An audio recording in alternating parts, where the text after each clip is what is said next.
They spoke my name like a judgment, and the sound went through me as if I were an empty conduit built to carry orders and nothing else. The taste of copper arrived before the meaning did, and sat on my tongue like a coin I dared not swallow. Adept Thelison did not raise his head until protocol required his human eye to make contact with mine and confirm I had received the words. His augmetic iris clicked through tiny focal adjustments, while the data slate bled pale glyphs across his cheek. He recited my markers in a tone that had been filed smooth by decades of compliance. Gene sequence authenticated, resonance levels within desirable variance, temperament profile fit for sanctioned endurance, each category stacked on the last like stamped plates coming off a conveyor. I stood with my hands flat against the cold rail of the processing dais and tried not to think about the stories the lower habs traded like contraband. Chosen for sacred service, taken to the deep levels, returned as ash if returned at all. The chamber smelled of disinfectant and old fear that the vents could never quite purge. A lumen strip ached at a frequency that set my molars humming. A vox in the corner ticked with the rhythm of a failing heart, then resumed its regulated thrum as if embarrassed by the lapse. I told the adept there must be an error and heard how small my voice sounded inside state architecture. He said the selection process did not make errors. He said the logic engines had sifted 10 million names to find 8. He said my compliance was both expected and appreciated. He stamped a sigil into wet wax and slid a slate toward me, as if sliding a meal tray to a prisoner who had not learned his schedule. Report to Sanctum level Omega 33 at the 19th hour. The sentence sat there with the glint of a knife laid on a table to remind a guest of manners. I nodded because there is a part of every citizen that moves before thought and bows before understanding. He returned to his scrolling script, and I ceased to exist for him. My footsteps made little hollow sounds as I left the chamber, and each sound felt like a small inventory of a life being boxed and labeled. The corridor walls were that bureaucratic beige that occurs only where hope is unnecessary. Stenciled Aquilas repeated at exact intervals to ensure devotion needed no imagination. The lift to the transit tube trembled like a nervous animal as it descended. An old poster near the door had bubbled beneath its laminate, and the Emperor's gaze warped into something like pity when the light hit it wrong. A servitor with a missing lower lip pushed a cart of sterilized implements past me and left a clean metallic chill in its wake.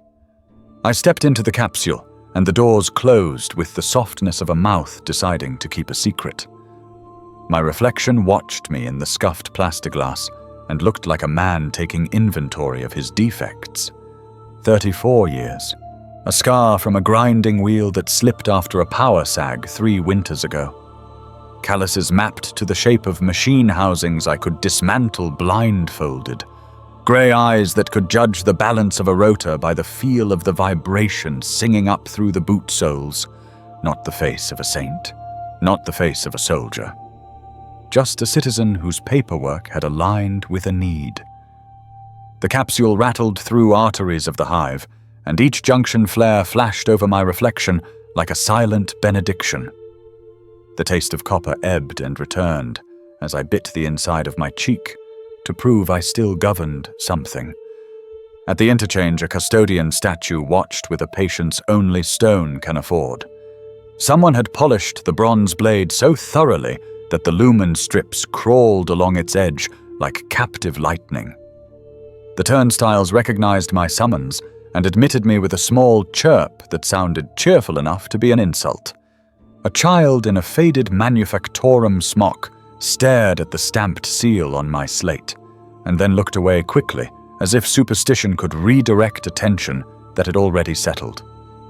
I rode the tube for 47 minutes, counted by a habit that dates to inventory days when time was measured in production cycles and acceptable losses.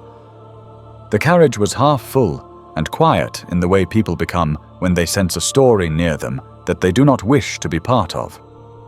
A preacher in third-hand vestments mouthed a benediction without projecting it, as if the words might break if they travelled too far.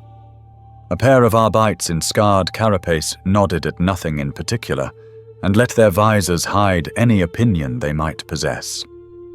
The speaker above us coughed a string of transport codes and route confirmations, and then dove back into static like a creature retreating to safer depths. When the doors opened at my hab block, the air changed by a fraction measurable only to those who live their lives inside recirculation. It smelled faintly of old cooking and solvent, and the sleep of many strangers stacked in tidy layers. I walked the corridor past doors identical to mine, and let the numbering soothe me with its suggestion of order. On my door, the paint had begun to peel at the corner, where my shoulder always nudged it open. I pressed the plate and stepped inside, and the room accepted my weight like an old machine that still meets tolerance, but prefers not to be tested. 8 meters by 6, and not a wasteful centimeter more. A cot with a sag in the precise spot my spine had learned to anticipate. A desk that remembered every bruise of my elbows. A food unit that could extrude a passable memory of stew if you asked politely, and did not inquire about origins. The photo of my parents on the day of their vows leaned at a slight angle because the frame's foot had broken 1 year into my assignment, and I never spared the ration to replace it. Their smiles had survived the years better than their bodies. I set the slate beside the photo and watched the two objects share the surface like rivals pretending civility. "Sacred service," the slate said in its way. "Promise," the photo said in its own. I tried to eat and discovered that the ration's texture had colluded with my throat to form an embargo. I drank recycled water that tasted like discipline. I opened the Primer Imperialis and felt the words slide past my eyes without snagging on anything that could be called comprehension. I traced the embossed Aquila on the cover until the pads of my fingers tingled, and I could almost believe the metal was warm.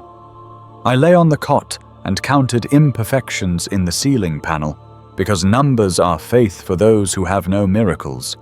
63 dents, 12 rust pits, 1 misaligned seam that had annoyed me for 5 years and would likely outlive me.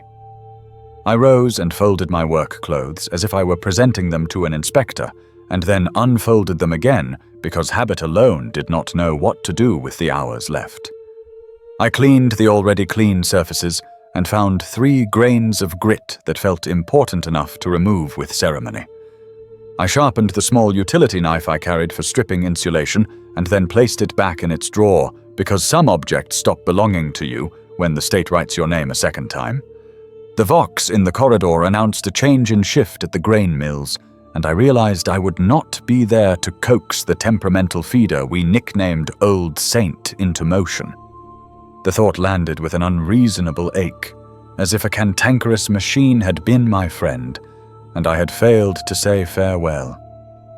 I sent a short message to Jalen from Bay 5 with the official phrasing that covers everything and means nothing.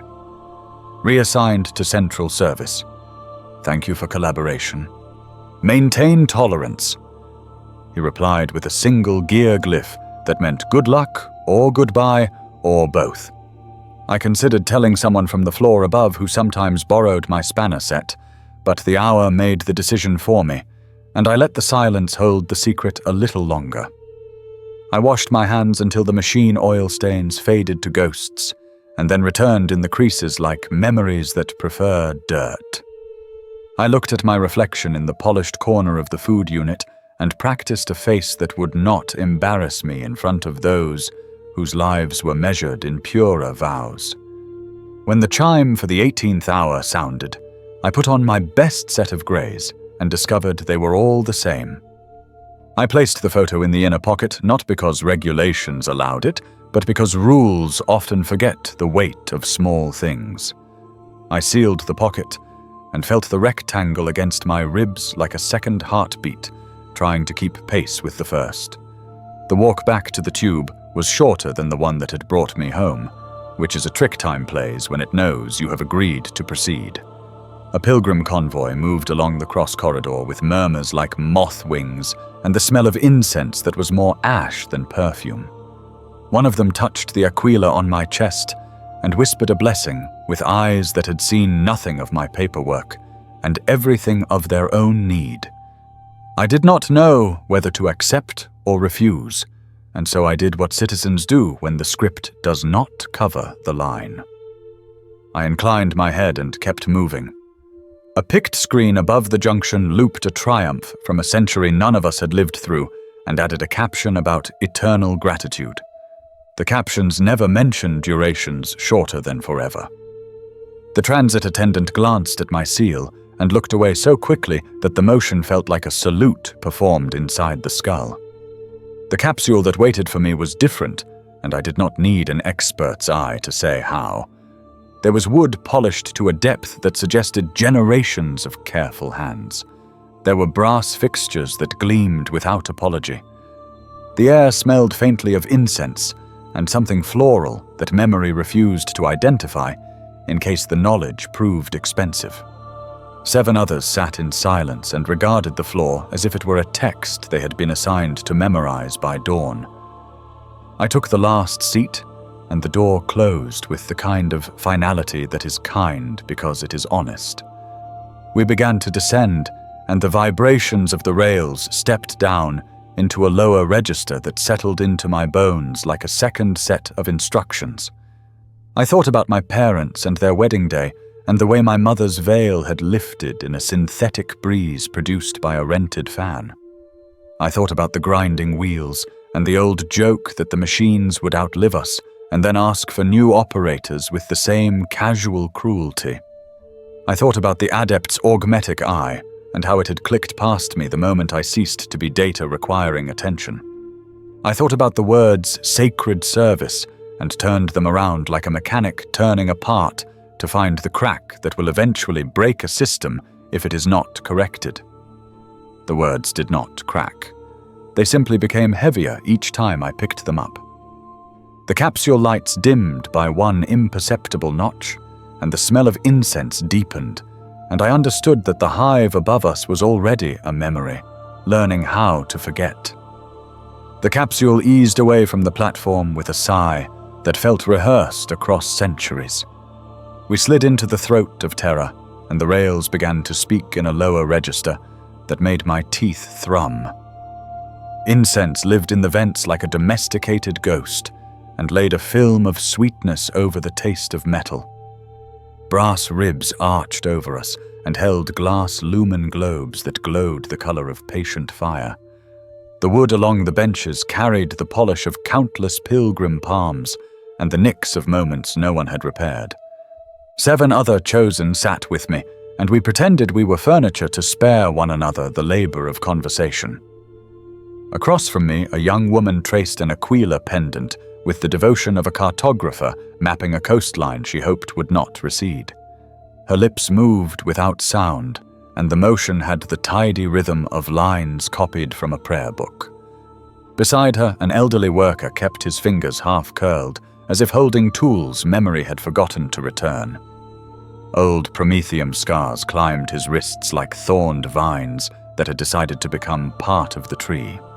A clerk with ink under each fingernail blinked too often as if trying to reset a calculation that refused to settle.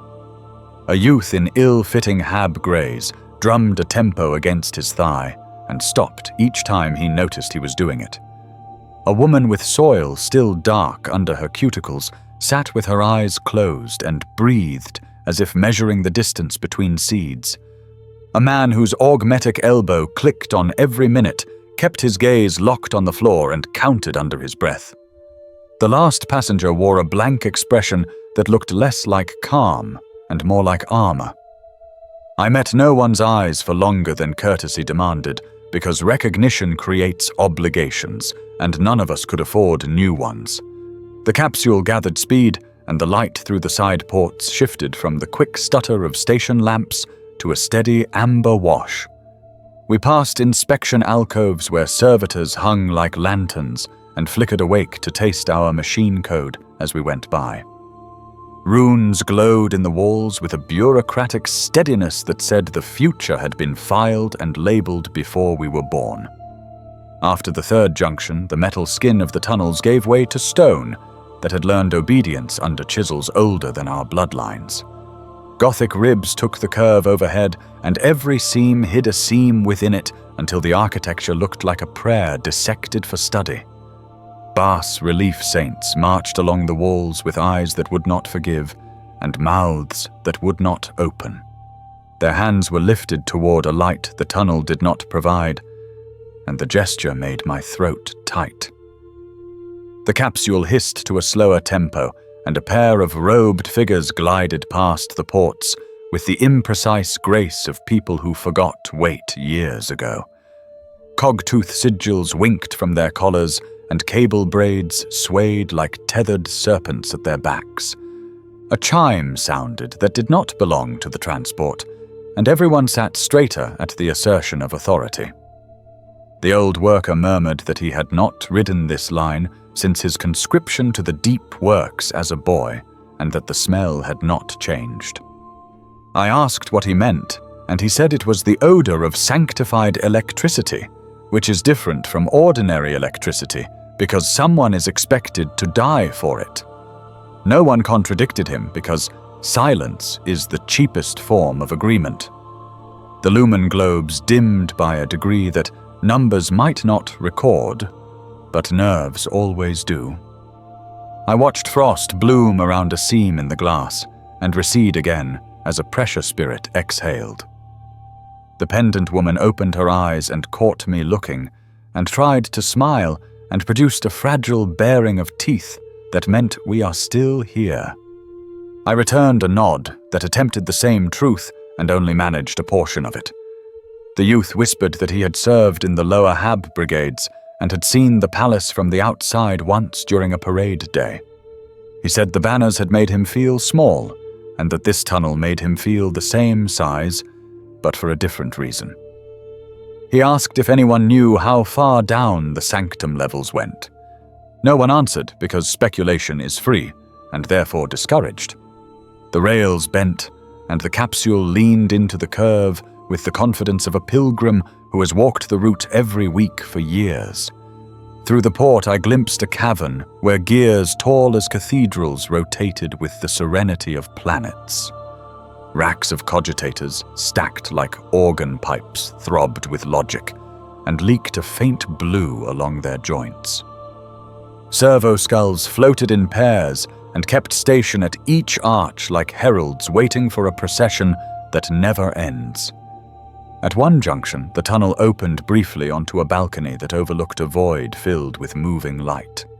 Lines of energy drew geometric hymns in the air and collapsed them again with the merciless precision of doctrine.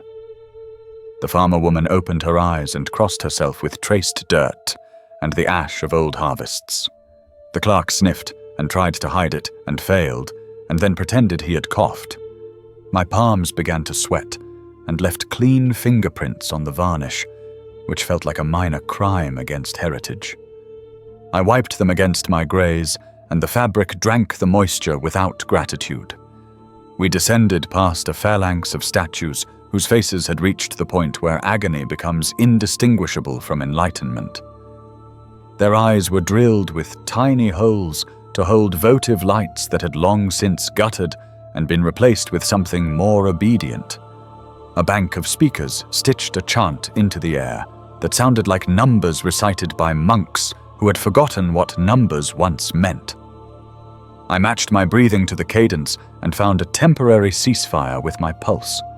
A rust line streaked one of the ribs and ran in a curve that reminded me of the arc a grinding wheel leaves when it leaps its mount. I thought of Bay 5 and the machine we called Old Saint, and for a moment I forgot where I sat and reached for a shutoff that did not exist. The moment passed and returned as shame, which is a loyal sensation. Ahead, the tunnel widened into a station where the platforms were carved with labyrinthine script that curled back into itself whenever I tried to pass it. A pair of Skittery Rangers stood at parade rest with their carbines angled like punctuation at the end of a sentence delivered to slow learners. Their optics flickered across us and rested half a heartbeat longer on the youth before moving on to find a threat less obvious. A robed adept waited with a staff that clicked gently on the stone in polite competition with the sound of the rails. He did not board. He lifted 2 fingers in a gesture that blessed either the machine or the passengers, and the capsule did not care which. We rolled past a procession of penitents whose mouths were sewn into tight purses of silence, and whose forearms bore inked prayers arranged in lines like crop furrows. They bowed as we passed, and rose in unison with the timing of a metronome set by an exacting choir master. The clerk whispered that synchronization saves power, and then looked guilty for knowing it. The elder worker said, "Power is never what is being saved." The pendant woman said the emperor protects, and then held her breath as if to keep the words safe from whatever patrolled the air. We crossed into older stone that had learned humility from pressure and darkness. Tool marks wandered where they wished and ignored the human hunger for symmetry. Carvings retreated from our light like animals startled in a cavern, and then discovered we could not follow. The capsule's hum softened to a purr that reminded me of well-tuned bearings gliding across a film of oil. In the distance, a deep engine beat counted a rhythm that must have underwritten every song Terra had ever learned to sing. The youth leaned toward the port as a swirl of motes rose from a vent and glittered for a heartbeat like private stars. He laughed once under his breath and stopped as if he had sworn an oath to a silence he had just broken. The farmer woman whispered that the motes were not dust, and that nothing down here was ever only what it appeared to be.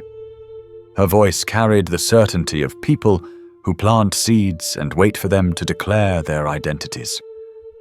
We passed through a gate where the arch was armored in adamantine plates etched with Binharic spirals that made the eyes itch. Turrets nested in the cornices tracked us with invisible beams that warmed the skin like a hearth that has decided to hate you. The capsule spoke to the gate in machine cant and received permission to continue, and the relief came to me as heat along the spine. A shadow crossed the port, and I flinched before my brain named it. A custodian in gold moved along a parallel gallery with the elegance of a law perfectly enforced. His helm turned a fraction, and the sensation of being measured settled over us like a cloak sized for a larger person. The clerk swallowed so loudly that even the capsule heard it.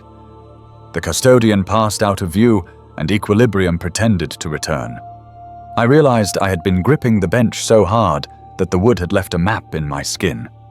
I released my hands, and the marks remained, and I tried to decide whether to be comforted by their persistence. The pendant woman finally spoke and asked whether any of us had chosen to come. No one answered, and the silence that followed had teeth. She nodded as if the silence had said exactly what she expected.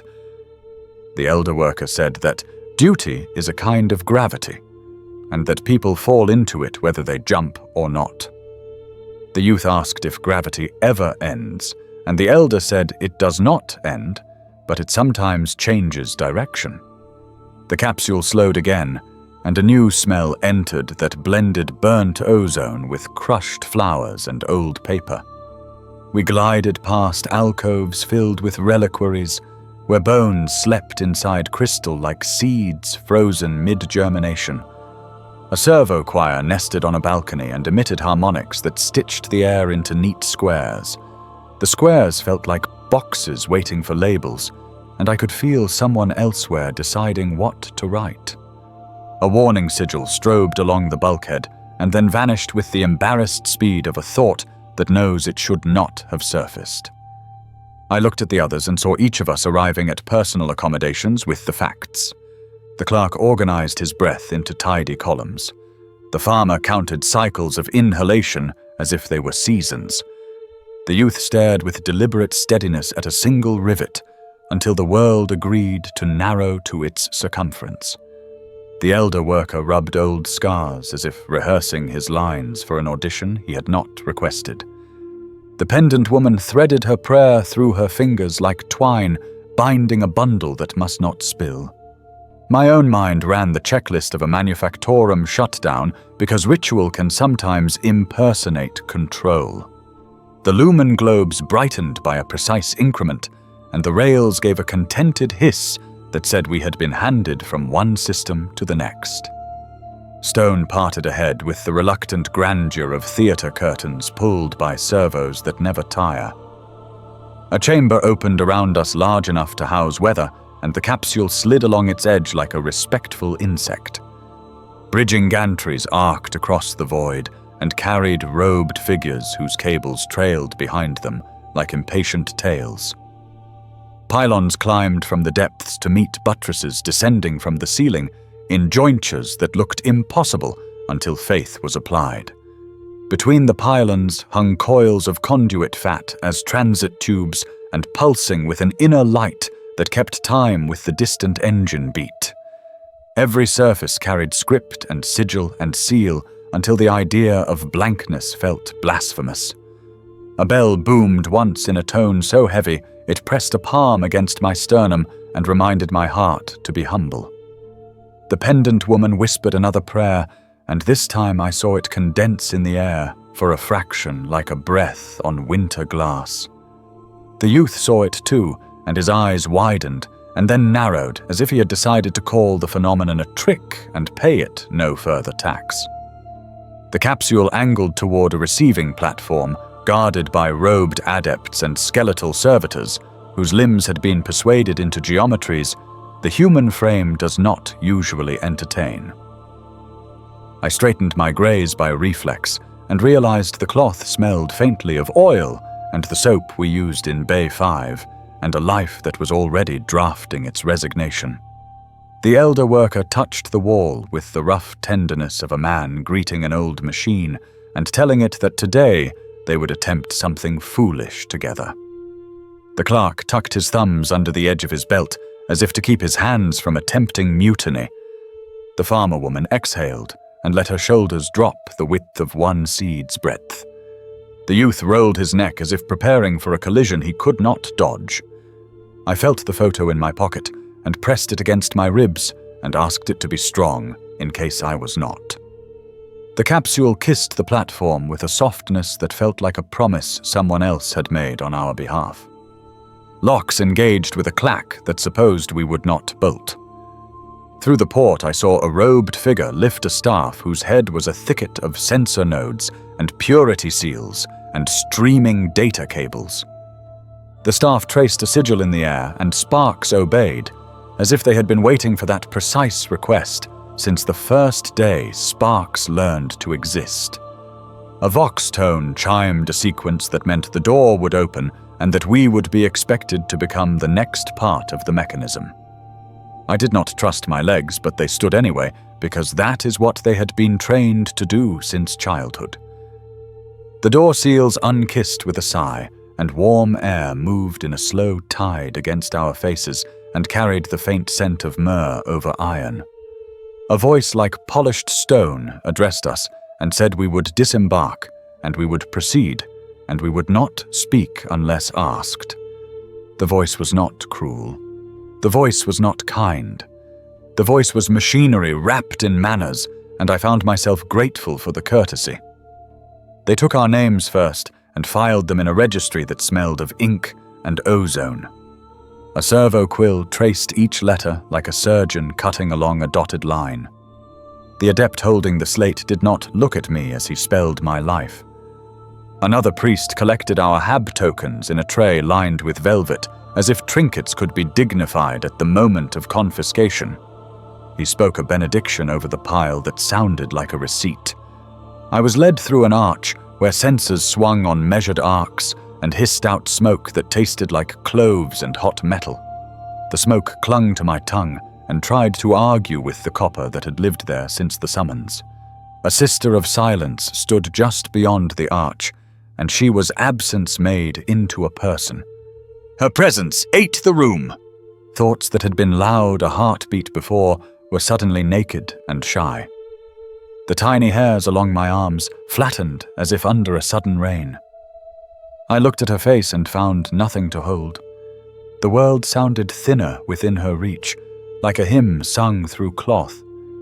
She gestured, and I moved because refusal felt like trying to breathe under a closed door. They separated us by the color of our seals, and I was blue. Blue meant endurance, someone said without moving their lips. A tech adept with an extra joint in each finger traced litanies on my scalp with a razor. The hair fell away in obedient curls and revealed a map of scars I had not catalogued before. Every nick told the truth about a tool that slipped and a lesson learned too late. He smeared my skull with oils that smelled of machine shrines and pressed a cog-tooth sigil into the skin. The work cooled fast and tugged when I frowned. A medici servitor measured my blood by the cup and announced its findings in Binharik that sounded like insects debating. Vials clinked into a rack and each one took a name from a printed strip. The strip carried my number first, and then the mark of a rite I could not read. I watched my blood cool and thicken and imagined it forgetting me. They gave me a robe the color of clean bone and told me to surrender my grays. I folded the fabric with an attention that felt like apology. A confessor waited behind a grill that shone with the kiss marks of 1,000 foreheads. He asked for my history, and I delivered it in sentences honed by years of inspections. He asked for my sins, and I reached for the small ones first because they come when called. I told him about the time I falsified a maintenance interval to make a quota. I told him about a pocketed bolt that fit my palm like a secret. He asked for the large sins next and looked at me through the grill with eyes that could weigh metal.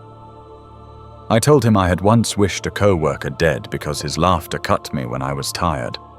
I told him I had prayed only when desperate, and that desperation had poor memory. He stamped absolution onto a slip that smelled of tallow and dust and pushed it through the slot. The paper warmed in my hand as if forgiveness had a temperature.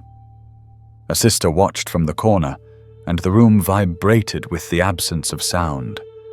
My thoughts shrank to fit inside my skull, as neatly as tools inside a foam cutout. From there, they escorted me to a chamber of white tiles that had forgotten the last stain, but remembered the shape of it. Hooks held coils of tubing arranged like polite serpents waiting their turn. 2 servitors rolled me onto a stone slab that had been worn soft by more backs than I could count. Straps fastened with the indifference of gravity. A medici mask descended with the slow courtesy of weather. The scent inside was antiseptic and orange peel. Someone murmured a rite to the manifold organs and kissed a cogwheel etched into a scalpel. A drop of numbing fluid hit my tongue and did not bother to taste kind. They cut a line above my heart and fed in a cable the thickness of a finger. It slid with a purpose that did not ask my permission. Something cold nested beneath my sternum and answered to a rhythm I could not hear. The adept said it was a regulator for impulse and fear. He said the device would translate terror into usable current. I nodded because the strap kept my head from doing anything more expressive. They implanted an electrode behind each ear to listen for storms. Sutures stitched with thread that smelled of burnt sugar tightened and tied. A bell rang somewhere, as if another procedure had reached its second act. They unbuckled me and the world returned to the size of my eyes. I sat up and the regulator learned me with a shiver that spread through my ribs. The adept smiled with only half his mouth and said I would acclimate. He said the human nervous system is an obedient apprentice if given firm instruction. They moved me to a dais where purity seals were prepared in tidy ranks like soldiers at inspection. A scribe pressed one to my wrist and read the text out loud. The ink claimed vigilance against corruption and petitioned a saint whose name tasted like iron. Another seal was set on my tongue, and I held still while wax cooled against flesh. The text declared silence in the face of temptation. I did not attempt a joke about the sister across the room because the joke would have died in her shadow before it reached air. An acolyte produced a needle that looked ceremonial and also hungry. He pricked the pads of my fingers and dotted a vellum strip with my blood. The dots formed a sigil only the vellum understood. He burned the excess on a tiny brazier, and the smoke climbed straight up as if summoned by a narrow god.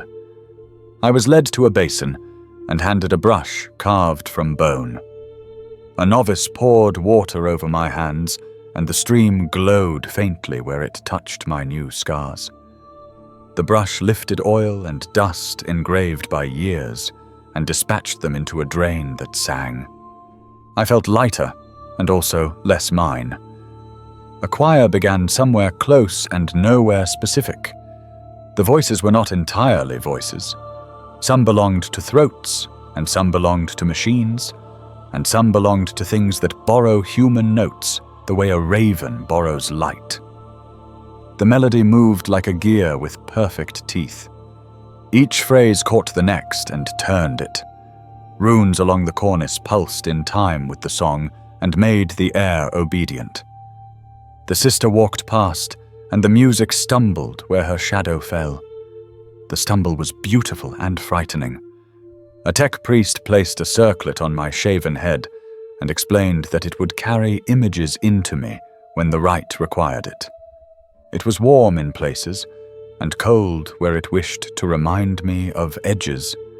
He tightened the clasps with micro-clicks that sounded like a watch sneering at time. Screens to my left awakened and showed diagrams of a human shape labeled with the confidence of authorship. Points of light marked where we would be altered further. I recognized none of the captions and recognized all of the intentions. The Medici asked me to breathe to the count of 7 and hold to the count of 5 and exhale to the count of 8. He said this cycle teaches the lungs that they are instruments and not merely sacs. I obeyed because the strap marks still ringed my arms and remembered the lesson. The world narrowed to the path air traced through tissue, and the regulator hummed like a patient animal learning my name. They tested reflexes with little hammers that made my legs twitch into confessions. They darkened the chamber and projected starfields onto the vault. The lights drifted in disciplined routes that were older than empire and younger than dread. A voice described distances in numbers too large for my pocket of thought. It asked me to imagine a thread traveling from terror to places I would never see. It asked me to be that thread when told. I said yes without using my mouth. Inkists approached with pots that steamed like tame volcanoes. They painted sigils along my collarbones and down my spine. The lines itched where they turned corners and cooled where they crossed old scars. The symbols felt like doors drawn on walls. I hoped at least one might open when asked. A small brass frame was presented to me, and I recognized the shape before I knew why. It was the size of my parents' photo. The adept suggested that one personal token be declared and sanctified. He said the rite binds memory to duty without risking either. I removed the picture from my pocket and set it into the frame, and it clicked with a sound so neat it felt inevitable. He stamped a micro-seal into the corner, and the wax smelled like home and the breath before dawn. He told me the token could accompany me until the ritual demanded otherwise. He did not elaborate on otherwise. We were marched to a gallery where windows looked down into a space crowded with devices that did not have names for people like me. Cables braided and unbraided themselves in patient motions that suggested thought. Pylons arranged in circles blinked in sequences that kept almost becoming language. An astropathic choir waited on a platform, suspended by faith and steel. Their eyes were blind and jeweled with old scars. Their mouths were busy with a song no mouth should attempt alone. They rehearsed, and the air rehearsed with them. My bones noticed harmonics before my ears did, and answered with a tingle that shuffled down my shins. A novice handed each of us a vial of syrup bitter enough to make honesty wince. He called it focus. It burned kindness out of the throat and left clarity behind like ice. A plate of ration wafers followed that tasted of salt and doctrine. They dissolved with the swiftness of obedience. We were taught postures that protect the spine from despair. We were corrected with a rod padded in felt that still found truth under the padding. A medici checked my pupils and nodded, as if a plan had passed inspection. He asked if I felt unreal. I said yes, and he said that meant the process was working. A sister stood behind me while I repeated affirmations the catechist read from a cracked tablet. I accept subtraction. I accept transformation. I accept the duty that consumes. The words went in and nested and made small, sharp eggs. A warning klaxon rose and fell in the near distance, and no one in our chamber was invited to know why. Red lumen strips winked and returned to amber, and I learned that fear can be stored in the muscles like glycogen. A tech priest brought a box with a square of darkness inside. He placed it on my chest, and his lips moved in Bin-Hurik lullabies. The darkness tasted of cold iron and rain on stone, and I could feel it taking the measure of my heart. He removed it and wrote a symbol on a slate, and the number looked like a hook. He said my resonance was suitable, and that suitability is a form of luck that only exists in institutions. We were led to a long mirror and asked to observe what remained. A man stared back, whose skull had been drafted into service and whose skin had been edited by stamps with ancient authority. I lifted my hand and the man obeyed, and the wax seals tugged and the new sutures pulsed, and the regulator chimed once to remind us both who kept time now. I waited for sorrow and found logistics instead. I calculated how many steps to the door and how many breaths to the next command. I calculated the weight of the frame in my pocket and the time it would take for the photo to warm against me again. A bell tolled in the corridor with a tone calibrated to persuade. We formed a column without being told. Skitari stood at the threshold with visors that held nothing human and something protective. A servo skull hovered near my shoulder and whirred in a key that matched the regulator. It smelled faintly of sanctified oil and old teeth. The adept who shaved me earlier placed a hand on my shoulder and applied exactly the pressure necessary to steer a compliant machine. He said the first gate was ahead, and that after the first gate the vocabulary would change. He said I should think of myself as a component that would be inserted and expect to feel the fit. I nodded, and the circlet's contacts ticked in quiet agreement. We moved again, and the corridors narrowed to the dimension of intention. Script crawled along the tiles like vines that make walls honest. Frescoes depicted saints whose rib cages had opened to reveal engines that glowed with steady light. Their faces were serene in the specific way of people who have misplaced selves and found functions. The sister walked at our flank, and all the whispers in the masonry fell silent as we passed. I tried to pray, and found the shape of the word without the word itself. The absence did not anger me. It informed me. It told me I was being hollowed with skill. It told me a vessel must be empty before it can be filled. It told me emptiness is not the same as loss. I breathed to 7, and held to 5, and exhaled to 8, and the regulator hummed, and the circlet tightened, and the seals cooled, and the photo warmed, and my feet remembered how to be reliable. The arch ahead brightened like an eye deciding to open. The adepts began a litany that named each of our numbers and paired them with purposes as if arranging marriages. When my number was spoken, the air tasted briefly of rain in a place that does not have weather. I kept walking, and the floor counted for me, and the walls told no lies, and the song from the suspended platform grew louder and more precise, and the first gate lifted its eyelid and waited. We filed out of the capsule under the gaze of lenses and saints, and nothing human blinked. The platform fed directly into a causeway without rails, because the drop itself was a discipline. Air hung heavy with incense, and the copper of old blood polished into ritual. Machinery roared below with the sound of chained weather deciding to behave. Pistons the size of transit cars climbed and fell, with humility learned from repetition. Conduits pulsed as if the palace had veins, and we were walking along the inside of a wrist. Acolytes in red lifted their staffs in a metered salute, and our column answered by breathing in unison. I felt the regulator under my sternum take the beat and translate it into something my nerves would obey. The circlet whispered along my scalp, as if reminding me of a promise I had not consciously made. A sister of silence took position to our left, and a sister of silence took position to our right, and the world simplified according to their law. Thoughts lost adjectives first, and then adverbs, and then anything that smelled like protest. The floor plates changed from worked iron to stone, and the sound of our steps went from hollow to historical.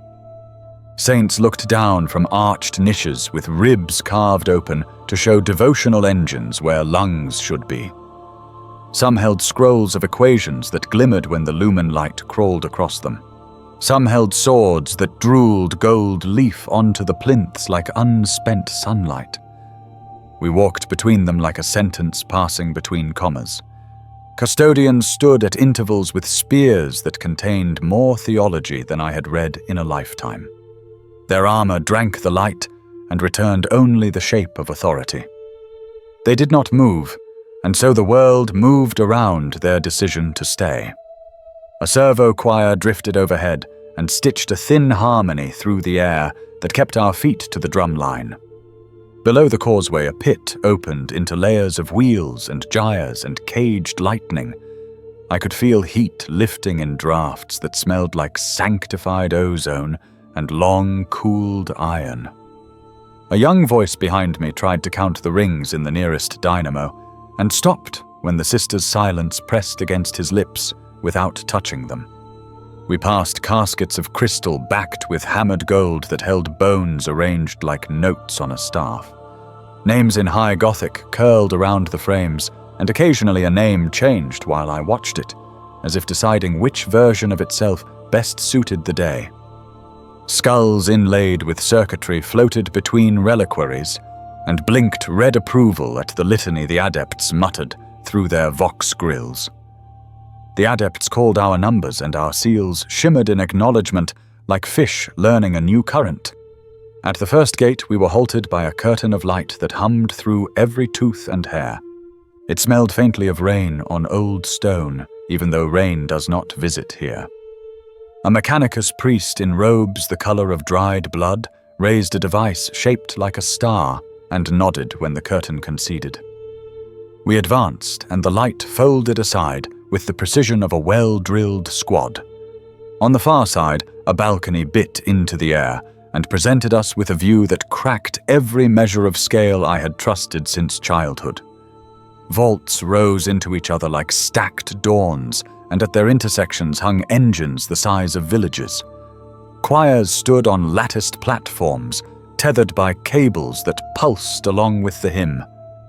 Their eyes were milky pearls crusted with old cauterization, and their mouths worked in exact, terrible beauty. I felt the notes as temperature layered into pressure, layered into instruction. When a line climbed my spine, the regulator chimed twice and filed the sensation where I would not trip over it. The old worker from the capsule leaned fractionally toward the drop and whispered that this was how lighthouses must sound from inside the lantern. He said it like a man remembering the shape of water from a dry country. I wanted to answer and found the reply sitting in my throat like an obedient dog that has not been called. We were guided off the balcony into a nave that pretended to be a corridor and failed with grace. Pillars rose like the trunks of petrified titans, their bark carved into scriptural proofs and maintenance schedules. Between pillars stood statues of the two-headed eagle, with talons sunk into orbits and flight paths that writhed when watched. Every few spans, a brazier burned with a flame that shed more scent than light, and the scent reminded me of crushed myrrh and charged dust. Novices in bone-colored smocks fanned the braziers with broken wings of metal that clacked on the downstroke. I realized I was counting the clacks, and I realized the count matched my pulse, and I realized my pulse matched the hymn, and I did not resist the arithmetic. We were made to stop before a lectern grown from cables braided with vertebrae cast in gold. A confessor in black read a passage that named us components and begged the master of mankind to accept our tolerances. He asked the machine god to bless our interfaces and drive out the grit of doubt. He sprinkled us with water that hissed on my fresh sutures and smelled faintly of solvent. A scribe stepped forward and pressed a purity seal to the bone-white robe over my heart and read the verse inscribed in burgundy ink. The verse asked my fear to lay down its weapons and volunteer for accounting. The circlet buzzed, and the regulator did something to my breath that made the world both nearer and easier to carry. We moved again, and the floor tilted gently downward as if the palace expected us to be tired. At a bend we met a file of penitents with mouths sewn shut with gold wire that glinted like patient serpents. They carried censers chained to their wrists and dragged them like ball and chain that made smoke instead of sparks. Their eyes were open and looking at nothing that admitted it was there. They bowed without losing the rhythm of their procession, and our column bent like a blade agreeing to be sheathed. A bronze bas-relief of the emperor's hand spanned a wall, and each finger was an avenue lit by votive lamps trapped behind lenses. The hand reached toward a stylized starburst that had been worn smooth by the kiss of countless eyes. A Scutarius gestured with one economical twist of the wrist, and we turned under the thumb into a smaller transept. The ceiling lowered, and the air grew warmer and sweeter and full of the sediment of song. Here the statues wore blindfolds of hammered gold, thin enough to remember the shape of sight. Here the floor changed color by degrees until the gray of stone remembered the idea of sun. We crossed gratings under which something like wind rushed and carried the rustle of pages being turned by a giant who had misplaced his book. A data scrivener knelt by a console and fed oath strips into its mouth, and each strip tasted a little of blood as it disappeared. He held out a roll of blank vellum to me, and I wrote my number and placed my hand upon it, and the vellum drank a fine film of sweat with obvious satisfaction. He smiled without moving any part of his face that counted and tucked the strip away as if I had just paid a small, necessary tax. The causeway narrowed until we were 2 across, and then narrowed again until we were 1. The adept at our head raised his staff, and we halted with such precision that I could feel the chapel notice. A custodian stepped forward from a shadow that was clearly designed to be stepped from. His spear's haft tapped once on the gold inlay, and the sound that came back belonged to a cathedral that had learned to whisper. He looked down the line, and I understood what it means to be measured by a standard that does not admit exceptions.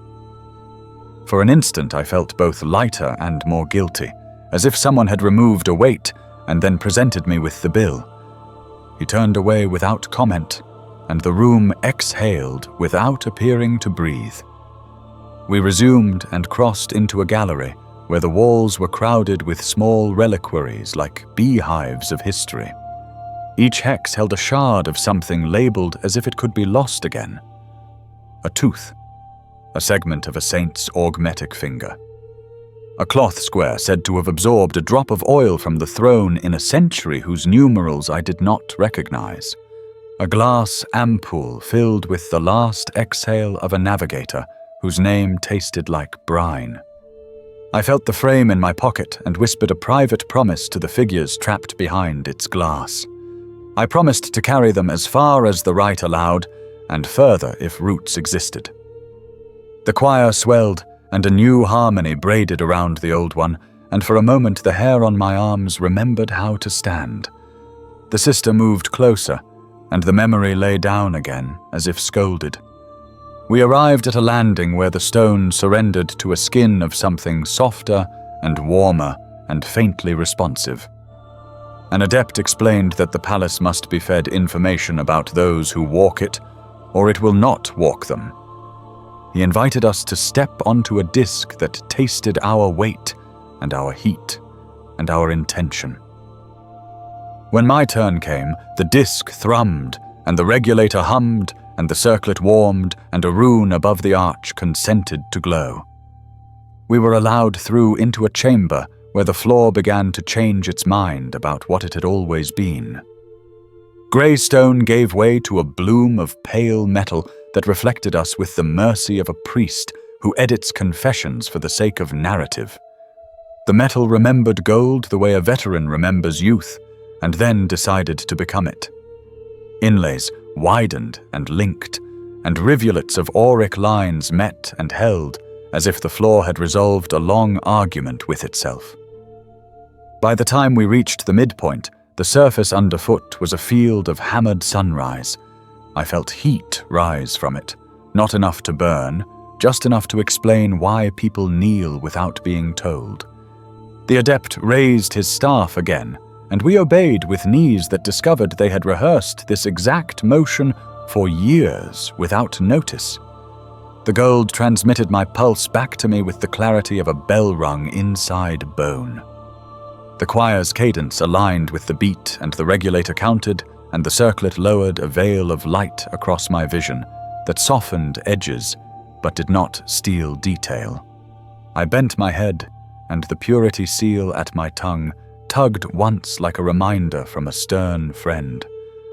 The sister's silence settled over us as a mantle, and the noise of machinery below retreated like surf, tucking itself behind a sandbar. A confessor spoke a formula about vessels and fire and duty and consequence, and each word slotted neatly into a groove I had not known was waiting. Oil tapped the crown of my skull and ran down in 4 thin lines that met at the brow and split again like careful rivers. My breath sought the 7 and the 5 and the 8, and found them as if the numbers had been carved into my ribs overnight. The gold under my knees vibrated with a signature I could not name and did not need to. The adept's staff touched the floor once, and a circle of light stepped outward like a ripple from a dropped coin. The ripple kissed my hands, splayed on the metal, and my hands learned a wordless instruction they would not forget. I heard as if from a distance the old worker whisper that his grandfather had told the truth in the manner of men who are never believed until it is convenient. I did not look at him because looking felt like stepping away from the center of something exact. A gust of cooler air rolled across us and carried the smell of parchment and rose resin and the faintest bite of solder. Somewhere close, a mechanism locked into place, with a patience that made me ashamed of every hurried task I had ever allowed to pass. The gold brightened by a breath, and held there as if waiting for us to catch up to where it already stood. The doors did not open so much as recede, like cliffs taught to withdraw from a tide that outranked them. Light came first, and it had weight. It pressed against the skin of my eyes, until my lids figured out how to be windows instead of shutters. Air followed, and it tasted like incense distilled into command. Heat walked in next and set its hand between my shoulders with the confidence of a foreman who knows the shift belongs to him. I stepped because the floor said step. Gold spread away in plains and terraces and ribs, a geography of sunrise hammered into obedience. Every line converged on a center the eye wanted and feared in equal measure. Choirs stood on high galleries like constellations tamed and nailed to architecture. Their song was an equation, written in breath and wire and hunger. I did not see him, and yet every other sight arranged itself around the fact of him. The throne was a mountain of work that had forgotten to stop being made. Pipes like organ flutes drank and exhaled and drank again. Cables braided so tight they looked like carved stone, and then shivered because they were not. Relays ticked in disciplined flurries like insects taking notes for a god who required minutes.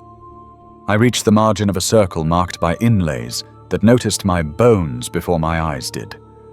My knees found the metal with the relief of answers. Oil at my scalp cooled into 4 rivers and then remembered to be warmth again. The regulator under my sternum woke all the way and spoke to the chamber in a language neither of us wanted to translate. The circlet tightened like a thoughtful hand adjusting a collar before an audience. A hand I could not name touched the back of my neck, and everything that had ever pretended to be posture became allegiance. The first voice rose out of the song, and it was not a voice because mouths are too temporary for this kind of speaking. It addressed the palace, and the palace agreed to listen. It addressed the mechanism, and the mechanism displayed its teeth and smiled. It addressed us by numbers that somehow understood they were names old enough to grow beards. When my number sounded, the gold under my knees trembled, as if remembering it had been ore buried deep and hot once. I told myself to breathe to 7 and hold to 5 and exhale to 8. I found that instruction had already been delivered ahead of me, and the lungs were following it with grateful precision. The choir changed key, and my ribs changed shape to match it. I understood that pain has dialects. I understood that some dialects can be sung through until the vowels agree to help. Something like a wind moved through the hall, though no banners stirred. It passed through me and took a breath on its own, and I realized parts of me were being taught to be instruments. A blade of light came down, and I flinched without moving because the flinch had been outsourced to the regulator. The blade did not cut flesh. It cut belonging. It parted me from the notion that my outline was mine. Warm hands, many and not all of them human, steadied my shoulders and hips and the back of my skull. They did not restrain. They reminded. A litany began at my right ear and climbed the steps of my spine word by word. At the top it met another litany coming down, and the two nodded to one another like craftsmen changing shifts. The chamber asked a question I could not hear, and my marrow answered yes. Heat intensified until it learned to be brightness. A tremor at the base of my skull unpacked itself into memory. The oil smell of Bay 5 on a long shift. My mother's laugh thrown like a rope across a small, poor room. The weight of a broken rotor in my hands, and the precise ache it wrote into the tendons. A winter cough that tasted like dust from someone else's lungs. A hollow-screen thunderstorm I believed in for 3 minutes. They came up and out, the way a river leaves a gate when flood orders are signed. I felt them pass, and saw nothing, and knew exactly where they went. Channels opened in the metal like veins revealed by good lighting. The memories took to them, as if the paths had been cast for this flow alone. I should have panicked, and did not, because the part of me assigned to panic was busy being turned into something the choir could use. Fear registered as amperage, and the regulator harvested it with professional pride. An adept near my shoulder murmured satisfactory, and the word fell into the music and came out the other side devout. A flare rose from the throne that was not light, and not heat, and not sound, and yet contained the grammar of all three. It wrote itself across the air, and the air kept it like a good scribe. Under my sternum a new beat arrived. It did not replace my heart. It taught my heart a better rhythm. My mouth opened because air needed to go somewhere, and a taste poured in like a history lesson. Gold, dust, old roses. Static, a prayer spoken by a child and forgotten by the man he later became. I understood none of it and recognized all of it. A shape stood before the throne, where understanding bent its knee and signed for a package it had no right to carry. I did not look at the shape in the ordinary way, because the ordinary way will break on such edges. I looked with the posture of the bones, and the posture of the blood, and the posture of the breath. Something looked back that has been looking back at humanity since the word humanity was a mouthful of wet clay. "Be still," the gravity said, and the words arrived inside my organs as an arrangement rather than a demand. "Burn true," the gravity said, and the seals on my skin cooled another degree, as if they had just been told what they were for. In the galleries, the choirs tilted their heads in unison, the way sunflowers agree with the sun. A bell, impossibly deep, sounded once, and my body organized itself around its aftermath.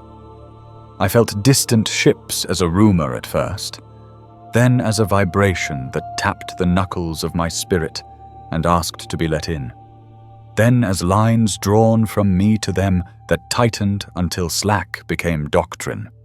Somewhere a captain cursed softly and steered by a thread I now had a finger on.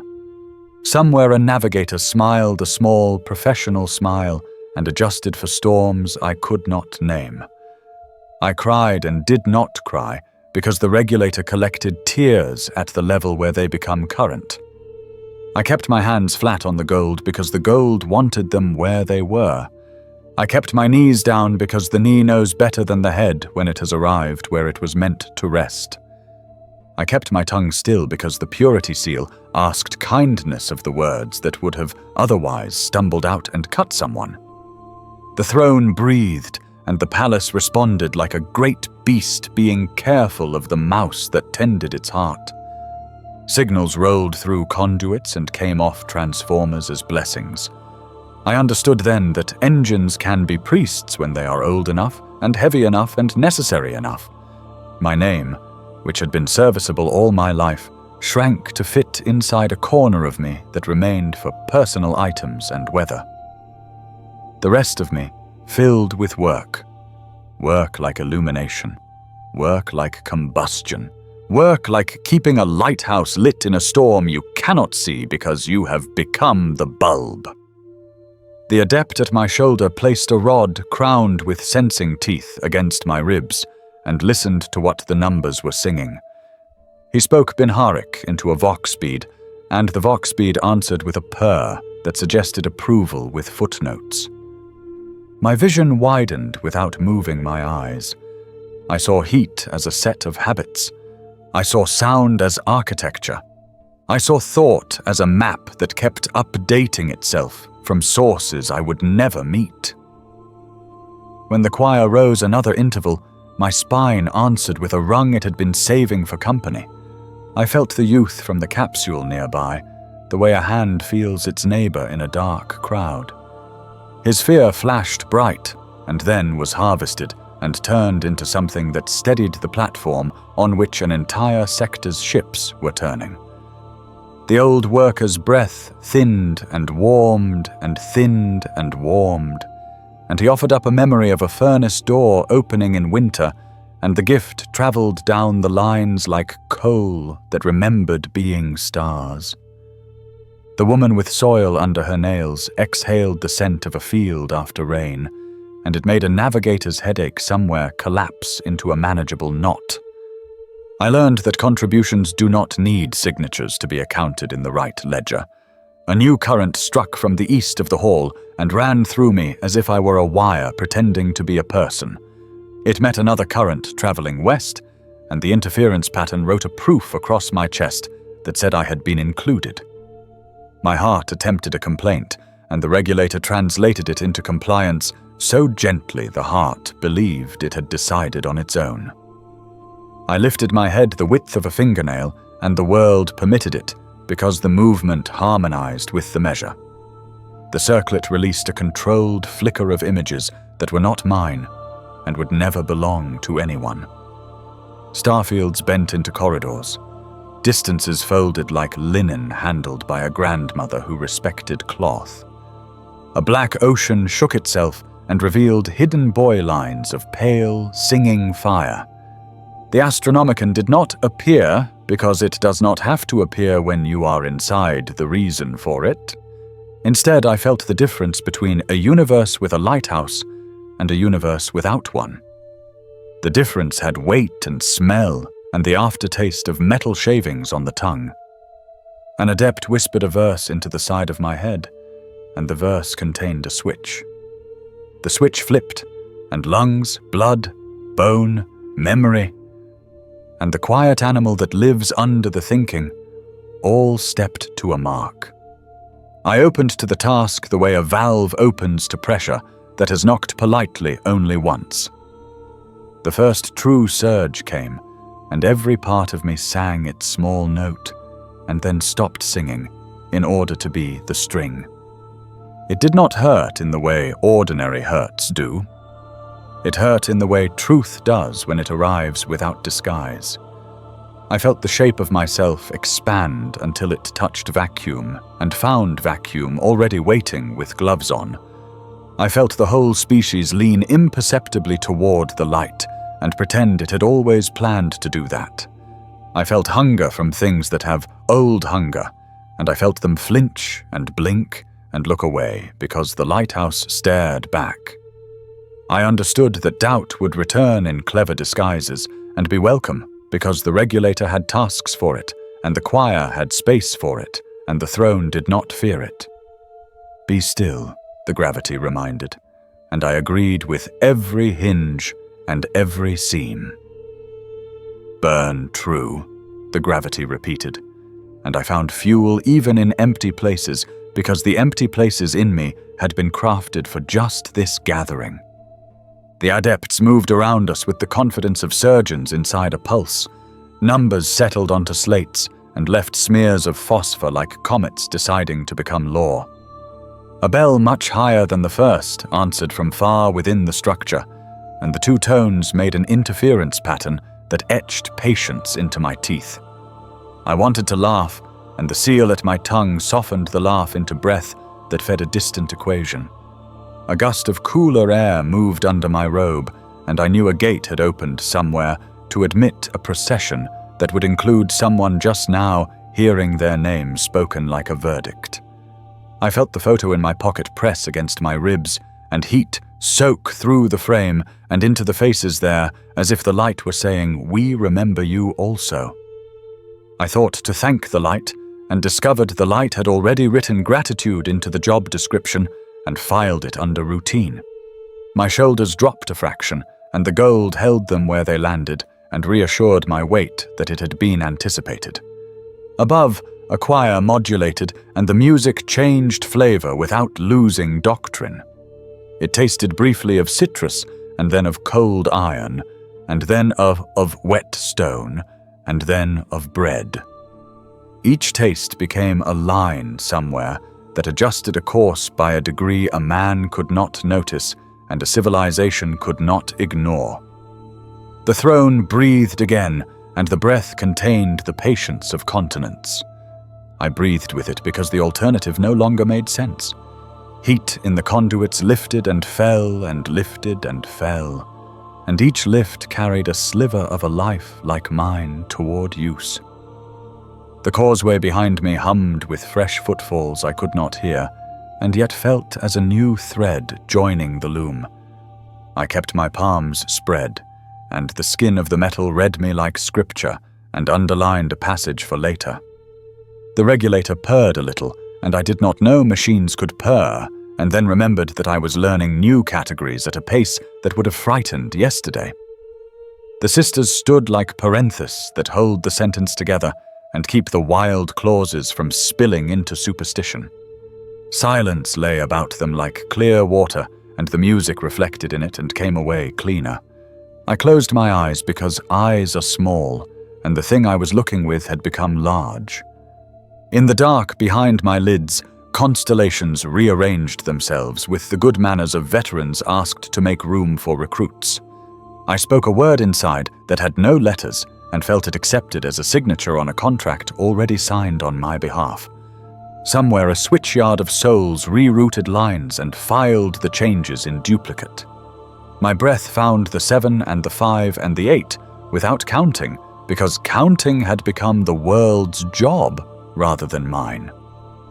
A pressure touched my brow like a benediction delivered by a gloved thumb. I understood that dangers would come like weather, and that weather would be met by stone and song and wire and willing flesh. I lowered my head another unmeasured fraction, and the light shifted its weight across my shoulders like a yoke that fits because it was carved from the tree that grew in my chest. The chamber kept working. The throne kept working. I kept working. Ships kept turning their noses toward survival, as if it were a star they had always known by name. The gold stayed warm. The hymns stayed mathematical. The numbers stayed kind. The gravity stayed patient. The fire stayed true. I did not dissolve into night so much as extend into it. Distance unfolded like a ribbon pulled from a hidden spool inside my chest. It kept coming, and I kept becoming, and the horizon never once admitted it had been reached. The first ship I touched announced itself as a pressure on the inside of my teeth. Its mass spoke in the language of inertia and crew count and fear. A navigator leaned into a curve of possibility and tasted me as a spice he could not name. He adjusted his third eye, and I felt the lid lift with the care of a priest raising a reliquary. His mind found my note among the choir and tied a knot in it, and the vessel shifted a fraction you would need a god to measure. Somewhere a junior officer whispered that the stars looked kinder and pretended he meant it as a joke. The threads multiplied until they were a loom, and then a sea net, and then a nervous system. Each line carried need the way copper carries current when you make it a promise. A destroyer in a system named for a dead saint asked for a path around a storm that was not weather. I felt the storm as teeth in velvet, patient and many. I bent my note, and the teeth drifted, interested in something else that would be born in another century. A pilgrim convoy with hulls patched by love and glue moved as a single animal too cautious to admit it was afraid. Children slept against bulkheads that shivered in time with the engines. Someone sang a lullaby about wheat that would never grow on any soil they would see. I adjusted brightness a whisper, and the song settled into sleep instead of trembling. From the far dark, a fleet spoke in numbers heavy as cathedral bells.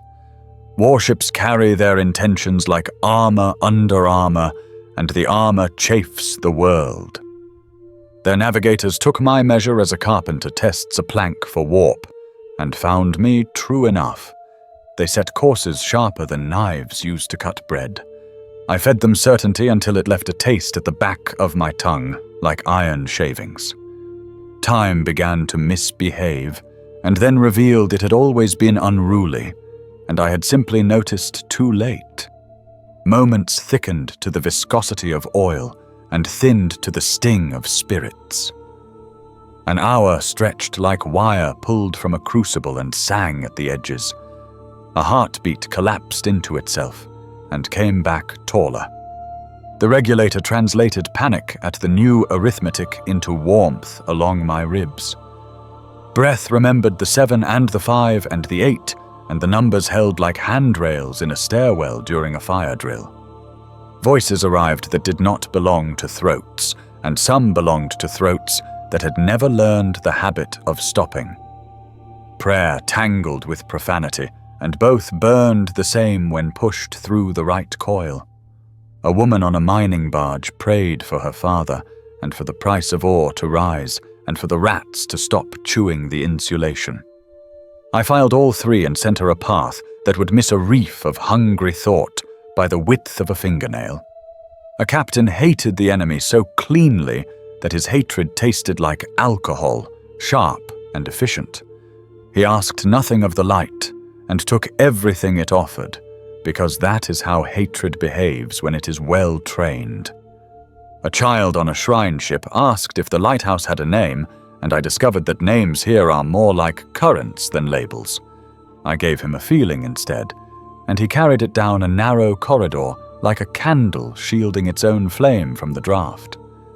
The old worker from the capsule remained near, an ember with calloused edges. He burned a steady orange that equipment recognizes and respects. His memories of furnaces learned to speak to conduits, and the conduits listened in a dialect older than metal.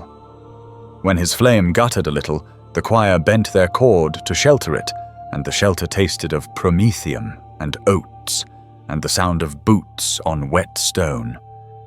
The girl with thread-burned fingers brightened and dimmed as fear learned its new job of becoming direction. Her prayer was not words, but the rhythm of a loom, and the loom taught a merchant flotilla how to pass between two hazards that disagreed about who they wished to eat. The clerk brought order like a filing system to a storm that preferred screaming. He laid lines on the chaos with a ruler no one could see, and captains felt suddenly competent without knowing why. The youth shook like a wire under load, and then found a frequency that did not break him. His brightness jumped a gap for a frigate, whose astropath had lost the thread for one dangerous minute that tried to become a legend. I felt terror in the distance, and also everywhere. The planet was a pressure at the back of thought, the way home presses on the heart when it is named aloud in a foreign place. Its billions breathed, and the breath rose like weather through the palace, and down into the throne, and out through us until ships in the dark called it sunrise. The sisters stood near as clean edges no dust could cling to. Their silence made a room inside the lightning where my small, remembered self could sit without being knocked over. In that room, I felt the rectangle of the photo warm and cool against my ribs in a tide the machinery respectfully ignored. Mother looked at Father as if time could be tamed by attention, and Father looked back as if the attention had already done its work. I told them we were busy, and they forgave me for not visiting. Some threads went slack without warning, and each slackness arrived as a cold in my lungs. A transport failed to find me in a storm that lied like a smiling stranger. For a breath, I blamed myself, and the regulator bent the blame into current and fed it where it was needed most. The choir did not break, and the palace did not bow, and the light did not accuse. It simply kept being what it had to be. Elsewhere, a black ship moved with the care of a handler whose kennel has teeth. Its hold contained storms with faces. They pressed at the bars and called me by names they invented to fit me into their mouths. The sisters on that deck stood like cliffs, and the calls broke into foam that the deck drains swallowed with professional detachment. The astropaths nearest me sang a line that braided grief into the melody without letting it rot the rope. I learned that sorrow is fuel of a specific grade, and that using it requires filters and reverence. A pilgrim cutter lost its Geller field for the span of a gasp, and horror walked through in bare feet. The navigator shoved his soul into the doorway and held until the field remembered its duty. He burned his eyes to embers and still smiled because the course was true again. I sent him steadiness, and the steadiness tasted of bread and hinge grease and river stones. He accepted the taste and called it mercy, and went on. I felt the edges of things that wear the warp like a suit tailored by nightmares. They tried our light with the caution of beasts that remember a wound. They do not forget. We do not either. A macro convoy from a world where the wind howls through glass mountains asked for shelter in a geometry I had not yet learned. The throne tilted the cord by a hair, and the geometry opened like a door that had been a wall for a millennium too long. We ushered them through, and the door closed and became a wall again, and left a smell like spices and old snow. Time brought me messages from the past that arrived with stamps from the future. A line I had sent earlier answered a plea I had not heard yet. A captain thanked us 3 days before he would need the favor. A cry for help reached us from last winter, and we made it retroactively impossible for the ship to die where it almost had. The regulator handled the paradox the way a mill handles grain. It ground and sifted and delivered flour to the hymn. Sleep came in slices thin as wafer and tasted of beeswax and dust on sunlight. In the slices I walked my hab corridors and counted dents to keep from noticing that the numbers changed each time. I visited Bayfau and told Old Saint to be gentle with the new hands, and the machine rattled approval in the language of worn bearings, resigning themselves to grace. I sat at my desk and pretended to read the primer, and the letters behaved and the page did not. When I woke from the slice, the gold remembered my knees, and the choir remembered my name, and the threads remembered their knots. Pain learned its place and became a punctuation mark that reminded meaning to mind its manners. Hunger arrived as an old friend with a new job, and I fed it purpose until it yawned and slept at my feet.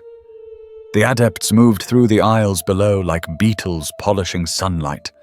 Their counters clicked and their lenses winked, and their prayers braided around ours without once tangling into pride. One placed a palm to the gold near my hand, and the heat shifted as if he had asked the floor to bear more of me for a while. I felt lighter by the weight of a thought I had been carrying out of habit. A fleet translated in from a war that named its battles after animals and sins. Their hulls wore new scars that gleamed like fresh handwriting. They came in too hot and too hungry and too sure. I softened the edge of certainty by a degree no human mouth could confess to, and their approach remembered humility. Humble ships do not explode as often as proud ones. A freighter full of hive soil for a world that had forgotten how to be dirt drifted into the weave. The soil dreamed of worms and old rain, and the dream made me cry with a throat that does not exist on any chart. I gave them a path smooth enough that not a clod would crumble more than it wished. The helmsman laughed once in relief and called it luck, and kissed a tarnished charm, and I agreed with his theology. Somewhere down in the palace, a vast breaker threw itself with a clack that could teach mountains about decision. The pulse rolled up through pylons and into the throne, and out through us, and I rode it like a craftsman rides a habit he has carved into his bones. Be still, the gravity murmured again when the wave passed, and I discovered new stillness under the old. Burn true, the gravity said, and the flame in me found a seam of fuel I had not yet mined, and laid claim to it with quiet hands. On a medical ark, a surgeon reached for steadiness, and I lent him the kind that does not require bravery to sustain. He cut clean and sutured sure, and a child lived who would one day repair a machine, that would one day spare a crew, who would one day carry a story, whose end never has to be written. On a penitentiary barge, a guard reached for cruelty, and found it dulled by a light he could not name. He chose indifference instead, and the difference was a hinge that did not shriek when it moved. On a frontier corvette, two lovers promised a future, and meant it, and the promise sent a taste like cinnamon through one of my lesser threads, and I let it pass unharvested, because not all sweetness needs to be turned into work. I learned to distinguish the sound of prayers that help from prayers that only wish to be heard praying. Both burn. One burns hotter and cleaner, and the other gives good smoke that can still be read. I learned to tell the difference between a navigator's confidence and a navigator's mask. I gave more to the masks because masks crack at the joints if left unfed. The sisters moved, and their motion was a punctuation that clarified rather than curtailed. They stood at the edges of catastrophes and made the edges behave. They turned down the volume on a whisper that wanted to become a god in a cargo bay. They turned up the silence in a ward where a young psyker had begun to hum in keys that peel paint. They held, and we held, and the throne held, and the light threaded, and the ships threaded, and the night behaved just enough for the day to continue pretending it existed. I felt the habit of my body only as echoes where tasks had been stored. Hands recalled wrenches and the weight of rotors and the hot kiss of steam. Feet recalled the grit of Bay 5's floor and the line between safe and accident. The spine recalled the bend that meant humility and refused the bend that meant surrender. The mouth recalled the taste of copper and taught the taste to become a currency that paid debts a city of suns did not know it owed. The heart recalled the rhythm of walking to work and made it holy by beating it under thunder.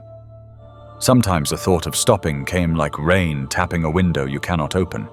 It asked what if. It asked who would notice. It asked whether the world would wobble or carry on with an apology and a new ledger. The regulator combed that rain into clean strands and braided them into cable and tied off the ends with wax. The choir laid a line over the braid, and the palace agreed to the joinery. The thought went on to visit someone else with fewer tools. I remained. I learned to love the exactness that keeps civilization from becoming a story about teeth. I learned to forgive the parts of me that would have preferred a small life with measurable trouble. I learned to listen for the door that opens when a wall has finished its work. A bell answered a bell, and the interference pattern wrote a new patience along my tongue, and I swallowed it, and the patience joined the blood, and the blood learned to carry it where it was requested. Above us, the galleries breathed in and out with the discipline of tide. Below us, the engines recited their long, memorized catechism of heat. Around us, the palace kept its old promise to be larger than any despair brought to its doors. Within us, the distances formed into roads. On those roads, ships moved that will never know my name, and that is the correct accounting. I brightened and dimmed by increments measured in ships saved and storms bent, and small mercies delivered so quietly, they refrained from calling themselves miracles. Somewhere far down, another capsule eased away from a platform with a sigh that felt rehearsed across centuries. Somewhere the doors would open and incense would taste like command, and heat would set its hand between shoulders, and someone would kneel where I am kneeling and learn how to be a verb instead of a noun. The light went on as if it had never once considered doing anything else.